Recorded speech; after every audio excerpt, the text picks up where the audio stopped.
Dear friends, let's take a very good question on aggregate demand, aggregate supply. Autonomous consumption is half of autonomous investment. Fill in the blanks assuming MPC 0.8. हमको तीन fill in the blanks करने हैं, दो consumption के और एक income के. Now let's solve the question. जब मेरी इनकम जीरो होती है, एग्रीगेट डिमांड क्या होता है? Summation of autonomous consumption, autonomous investment.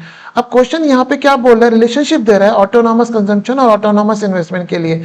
अगर हम एज्यूम करते हैं कि ऑटोनॉमस इन्वेस्टमेंट 2 है, इसका मतलब ऑटोनॉमस कंजम्पशन कितनी हो गई? 1. इसका मतलब ऑटोनॉमस कंजम्पशन और ऑटोनॉमस इन्वेस्टमेंट के बीच में रेशियो हो गई 1:2. हमने यहाँ पे खोला एक इन्वेस्टमेंट का कॉलम. अब मेरी जीरो लेवल ऑफ इनकम पे एडी कितनी है? 150. हमको 150 को 1:2 में डिवाइड करना है. इसका मतलब ऑटोनॉमस इन्वेस्टमेंट 100 हो गई और मेरे पास ऑटोनॉमस कंजम्पशन कितनी हो गई फ्रेंड्स? 50 हो गई. अब रिवाइज एडी कितना आ रहा है? 310. अब ऑटोनॉमस इन्वेस्टमेंट चेंज नहीं होती, वो मेरी कितनी रही? 100. इसका मतलब टोटल कंजम्पशन कितनी हो गई फ्रेंड्स? 210. कंजम्पशन कितनी बढ़ी फ्रेंड्स? 160. मेरे पास एमपीसी कितना है? 0.8. एमपीसी होता है change in consumption upon change in income. तो हमने इसकी इक्वेशन बना दी 0.8 equals to 160 upon change in income.